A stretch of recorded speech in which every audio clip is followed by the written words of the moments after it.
ఆంధ్రప్రదేశ్ రాజకీయాల్లో అలాగే సినీ రంగంలో ఒకేసారి చర్చకు దారితీసిన అంశం తాజాగా హైకోర్టు తీర్పుతో కొత్త మలుపు తిరిగింది. ఉప ముఖ్యమంత్రి పవన్ కళ్యాణ్ సినిమాల్లో నటించకుండా నిలువరించాలంటూ దాఖలైన వ్యాజ్యాన్ని హైకోర్టు కొట్టివేయడం ఇప్పుడు పెద్ద చర్చగా మారింది. ఈ తీర్పు కేవలం ఒక వ్యక్తి విషయంలోనే కాకుండా ప్రజాప్రతినిధుల పాత్ర, వారి వ్యక్తిగత వృత్తులు, చట్టపరమైన పరిమితులు అన్న అంశాలపై కూడా స్పష్టత ఇచ్చినట్లయింది. ఈ కేసు నేపథ్యం చూస్తే మాజీ ఐఏఎస్ అధికారి విజయ్ కుమార్ హైకోర్టును ఆశ్రయించారు. ఆయన వాదన ఏంటంటే, ఒక వ్యక్తి ఉప ముఖ్యమంత్రిగా బాధ్యతలు నిర్వర్తిస్తూ ఒకేసారి సినిమాల్లో నటించడం అనైతికం అని, అదే విధంగా సినిమా రంగానికి సంబంధించిన వాణిజ్య కార్యక్రమాలను ప్రమోట్ చేసుకునేందుకు ప్రభుత్వ యంత్రాంగాన్ని దుర్వినియోగం చేస్తున్నారని ఆరోపించారు. ఈ అంశాలపై స్వతంత్ర దర్యాప్తు జరిపించాలని కూడా ఆయన కోర్టును కోరారు. విచారణ సందర్భంగా పిటిషనర్ తరపు న్యాయవాది చేసిన వాదనలు కూడా గట్టిగానే వినిపించాయి. ఒక మంత్రి స్థాయిలో ఉన్న వ్యక్తి పూర్తిగా ప్రజాసేవకు అంకితం కావాలని, వాణిజ్య కార్యకలాపాలకు దూరంగా ఉండాలని పేర్కొన్నారు.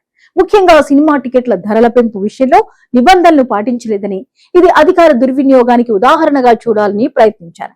ఒకవైపు సినిమాల్లో నటిస్తూ మరోవైపు ప్రభుత్వ బాధ్యతలు నిర్వర్తించడం పరస్పర విరుద్ధమని వాదించారు. అయితే ప్రభుత్వం తరపున వాదనలు పూర్తిగా భిన్నంగా వినిపించాయి. అడ్వకేట్ జనరల్ దమ్మాలపాటి శ్రీనివాస్, అదనపు ఏజీ సాంబశివ ప్రతాప్ కోర్టుకు వివరించిన అంశాలు కీలకంగా మారాయి. ముఖ్యమంత్రి గాని మంత్రి గాని సినిమాల్లో నటించరాదని ఎక్కడా చట్టంలో నిషేధం లేదని వారు స్పష్టం చేశారు. గతంలో కూడా ఇలాంటి పరిస్థితులు వచ్చినట్లు గుర్తు చేశారు. ముఖ్యంగా మాజీ ముఖ్యమంత్రి ఎన్టీ రామారావు విషయంలో హైకోర్టు ఇప్పటికే స్పష్టమైన తీర్పునిచ్చిందని వివరించారు. ఆ తీర్పు ప్రకారం ప్రజాప్రతినిధులు సినిమాల్లో నటించడం చట్ట విరుద్ధం కాదని పేర్కొన్నారు. సినిమా టికెట్ల ధరల పెంపు అంశంపై కూడా ప్రభుత్వం తన వైఖరిని వివరించింది. నిర్మాతల అభ్యర్థనను పరిశీలించి మార్కెట్ పరిస్థితులు, సినిమా నిర్మాణ ఖర్చులు వంటి అంశాలను దృష్టిలో ఉంచుకుని ప్రభుత్వం నిర్ణయం తీసుకుందని తెలిపారు. ఈ నిర్ణయానికి వ్యక్తిగతంగా ఉప ముఖ్యమంత్రితో సంబంధం లేదని స్పష్టం చేశారు.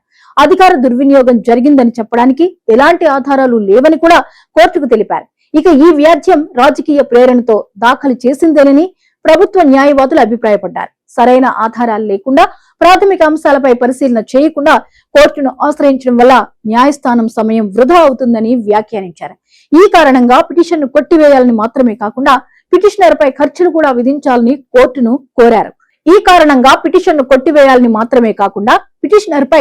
కూడా విధించాలని కోర్టును కోరారు. ఇరువైపులా వాదనలు పూర్తిగా విన్న తర్వాత న్యాయమూర్తి జస్టిస్ వెంకట జ్యోతిర్మయి తన తీర్పును రిజర్వ్ చేశారు.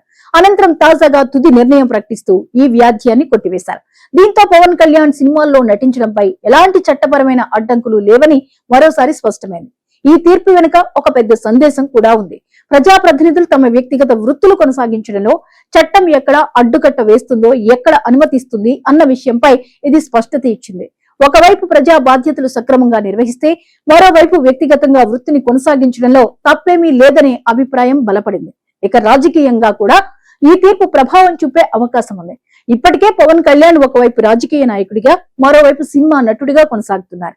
ఆయన నటిస్తున్న సినిమాలు ముఖ్యంగా భారీ ప్రాజెక్టులు అభిమానుల్లో ఆసక్తి రేపుతున్నాయి. ఈ నేపథ్యంలో కోర్టు తీర్పు రావడం ఆయనకు పెద్ద ఊరటనిచ్చిందనే చెప్పాలి.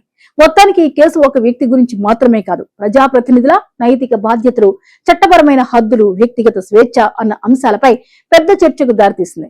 హైకోర్టు ఇచ్చిన ఈ తీర్పుతో ఆ చర్చకు ఒక దిశ దొరికినట్లయింది. ఇకపై ఇలాంటి అంశాలు వచ్చినప్పుడు ఈ తీర్పు ఒక మార్గదర్శకంగా నిలిచే అవకాశం ఉంది.